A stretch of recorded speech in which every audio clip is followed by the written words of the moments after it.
చంద్రబాబు నాయుడు గారికి ఏదైనా కొంచెం ఏమాత్రమైన ఆలోచించే ఇది ఉంటే సమస్య సీరియస్నెస్ తెలియాలి.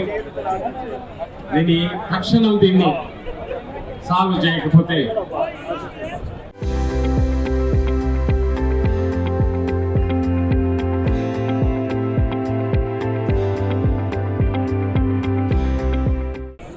దీనికి సమాధానం చెప్పకపోతే మనం ఏ కారణంతో ఇక్కడ ఈరోజు ఇక్కడ మనం అందరం కలిసాము రాయలసీమ లిఫ్ట్ ప్రాజెక్టు గురించి అది పూర్తి చేయకపోతే తనకు ఇంకా రాజకీయంగా సమాధి అనే విషయం ఆయన గుర్తించాలనేది నేను ఆయన ప్రత్యేకంగా సలహా ఇస్తున్నాను.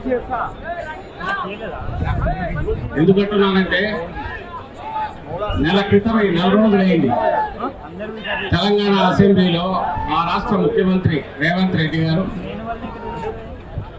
నేను చంద్రబాబు నాయుడు గారిని ఏకాంతంగా కూర్చొని ఒప్పించాను. ఆయన తన రాష్ట్రానికి చేసిన ప్రయోజనం గురించి చెప్పుకోవడానికి ఘనంగా ఆయన చెప్పుకున్నారు. తద్వారా మనకు తెలిసింది తప్ప ఈయన ఆపేసిన విషయం బయట ప్రపంచానికి తెలియనంతవరకు. పోనీ అప్పటి నుంచి ఇప్పుడు 4 రోజులైంది. ఇప్పటికైనా ఏమైనా బయటకు వచ్చి ఇదిగో ఈ కారణం వల్ల లేదా అది అబద్ధం అని చెప్పింది, నేను ఈ కారణం వల్ల ఆపాను అని ఏమని చెప్పారు అది చెప్పాలి. రెండవది ఆయన ఏ కారణం చెప్పినా ఆ కారణాలన్నీ ఆ సాకులన్నీ జగన్మోహన్ రెడ్డి గారు ముఖ్యమంత్రిగా కూడా ఉన్నప్పుడు ఉన్నాయి. అనుమతులు లేవో ఇంకోటి లేదు రకరకాల కారణం. వీటన్నిటినీ అధిగమిస్తూ అలాగే కేంద్రంలో అక్కడ నచ్చజెప్పుకుంటూ పని దాదాపు కంప్లీట్ గా పూర్తయింది. ఎక్సెప్ట్ ఇప్పుడు మోటార్లు పెట్టడం తప్ప, పంపులు బిగించడం తప్ప. ఇది కోవిడ్ టైం తీసేసిన 2 ఏళ్లలో 2-3 ఏళ్లలోనే జగన్మోహన్ రెడ్డి గారు ఎలా చేయగలిగారు, ఎందుకు చేశారు, అంతకంటే వేరే ఎదురు చేసిండొచ్చు. ఆ 1000 కోట్లు ఇంకో దగ్గర పెట్టిండొచ్చు. ఎందుకు చేశారు అంటే అదిగనా చేయకపోతే మన రాయలసీమ ప్రాంతానికి కానీ నెల్లూరుకు కానీ మనకు కేటాయించిన నికర జలాల్లో ఒక్క చుక్క కూడా మనకు అందదు అనే వాస్తవం చేదు నిజం తెలుసు. కాబట్టి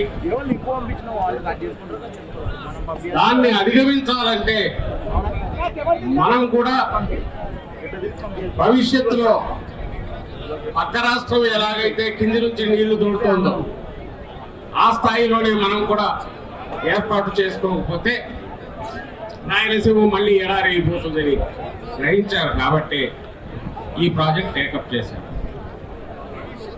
ఈరోజే కాదు, 14 తర్వాత తెలంగాణ విడిపోయాక 14-19 మధ్య చంద్రబాబు నాయుడు గారు అధికారంలో ఉన్నప్పుడు కూడా అప్పట్లో తెలంగాణ ప్రభుత్వం అంటే అప్పట్లో కేసీఆర్, అప్పుడు ముఖ్యమంత్రి కేసీఆర్ గారు ఉన్నప్పుడు ఆయన పాలమూరు రంగారెడ్డి గిండి ప్రాజెక్టులు ఏదైతే 800 అడుగులు మొదలు పెడుతుంటే అప్పుడు ముఖ్యమంత్రిగా ఉన్న చంద్రబాబు నాయుడు గారు ఆ రోజు నూరెత్తారు.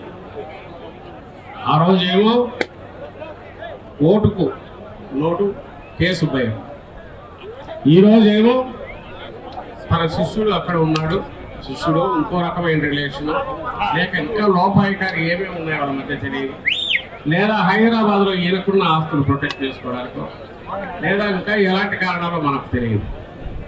నోటికాడికి వచ్చిన దాన్ని మళ్ళీ తీసి పడేసాడు. ఆ రోజులో జగన్మోహన్ రెడ్డి గారు ప్రతిపక్ష నాయకుడుగా మీ అందరికీ తెలుసు, మీరు కూడా వచ్చింటారు. ఇక్కడికి దగ్గరలోనే జలదీక్ష చేశారు, 36 గంటల పాటు దీక్ష కూర్చున్నారు. అలాగే ఈరోజు పోతిరెడ్డిపాడు మనం చెప్పుకునేది ఇంత ఘనంగా చెప్పుకుంటున్నా దాని చరిత్ర లేకపోయినా 40 ఏళ్ళు అంటామన్నారు. ఈ 21లో మననే అన్నారు. అదే ఇప్పుడు రాంభూపాల్ అని చెప్తున్నారు. తను కూడా రాజశేఖర రెడ్డి గారితో ఆ రోజు పాదయాత్రలో పాల్గొన్నారు. ఇంకా ఎవరైనా ఉన్నారేమో ఆ రోజు పాల్గొన్నారు. కానీ భూపాల్ ఎవరైనా ఉన్నారా? రాజశేఖర రెడ్డి పాదయాత్రలో పాల్గొన్నారు. సో ఇలా ఉన్నారట ఆ రోజు.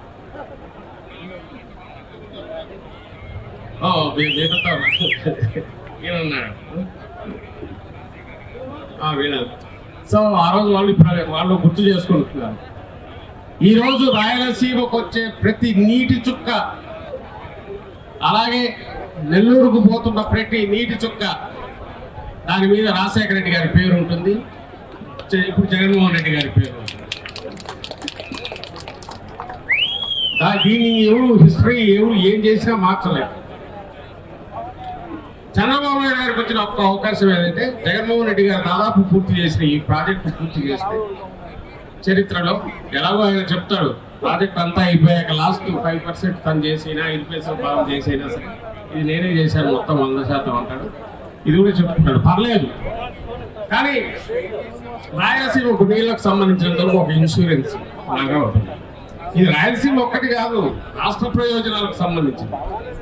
ఉత్తరాంధ్రలో వంశధార ప్రాజెక్టు టేకప్ చేసినారు, గోదావరి జిల్లాలో పోలవరం టేకప్ చేసినారు, రాయలసీమలో మన నికర జలాల కోసం మనం ఇక్కడ పోరాటం చేసి సాధించుకున్నా, లేదా నికర జలాలకు సంబంధించిన ప్రాజెక్టు వాడకానికి ప్రాజెక్టులు కట్టినా ఇవన్నీ రాష్ట్ర ప్రయోజనాల్లో భాగం. నీటి ప్రయోజనాలకు సంబంధించి అంతకుముందు ఉమ్మడి ఆంధ్రప్రదేశ్లో తెలంగాణలో జరిగిన అది ఆంధ్రప్రదేశ్ మొత్తానికి ప్రయోజనం. నీళ్లు, రైతు, వ్యవసాయం ఈ మూడు ఎక్కడ బాగున్నా ఆ ఒక్క జిల్లాలో ఆ ఒక్క తాలూకాలో కాదు, మొత్తం రాష్ట్రం బాగుంటుంది.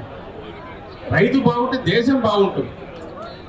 ఈ ఆలోచన ఉంది కాబట్టి రాజశేఖర రెడ్డి గారు ఆ రోజు తెలంగాణతో కలిసిన ఉమ్మడి ఆంధ్రప్రదేశ్లో కూడా పోతిరెడ్డిపాడును 44,000 క్యూసెక్లు పెంచడమే కాదు హెడ్ రెగ్యులేటర్లు, ఇంకో పక్క పులిచింతల బ్యాలెన్సింగ్ రిజర్వాయర్ కట్టారు.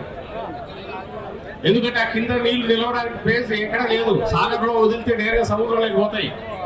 ప్రకాశం బ్యారేజ్లో పట్టేది 2 TMCలో 3 TMCలో పడతాయేమో. సో మిగిలిన సముద్రంలో కలవాల్సిందే. ఆ పులిచింతల ప్రాజెక్టు రాజశేఖర రెడ్డి గారు పూర్తి చేస్తే దాన్ని పూర్తి వాడకంలోకి తెచ్చింది ఎవరు తెలుసా? మళ్ళీ 14-19 మధ్య అవకాశం ఇచ్చిన చంద్రబాబు నాయుడు గారు, మళ్ళీ జగన్మోహన్ రెడ్డి గారు. ఈరోజు 40 TMCలతో పులిచింతల పూర్తి స్థాయిలో ఉందంటే, నిల్వ ఉంచగలిగామంటే దాని అవసరాలని పూర్తి చేసి దానికి అవసరమైన నీళ్లు పూర్తి నింపడానికి కావాల్సిన తీసుకొచ్చింది జగన్మోహన్ రెడ్డి గారు. ఆ రోజు రాజశేఖర రెడ్డి గారు తెలంగాణతో సహా ఉమ్మడి ఆంధ్రప్రదేశ్లో ప్రయోజనాలు ఆయన ఆలోచించారు. ఈ రోజు జగన్మోహన్ రెడ్డి గారు పక్కన తెలంగాణ బాగుండాలి, అలాగే మన హక్కులు మనం ప్రొటెక్ట్ చేసుకోవాలని ఈయన ప్రయత్నం చేశారు. చరిత్ర సృష్టించినోడు ఇప్పుడు ఆ చరిత్రని తిరగరాయబోతున్నాడు. అబద్ధాల గోడల్ని బద్దలు కొట్టి నిజాలను రాగా మీ ముందుంచబోతున్నాడు. నిజమైన వార్తల కోసం వెంటనే డౌన్లోడ్ చేసుకోండి రా యాప్ని.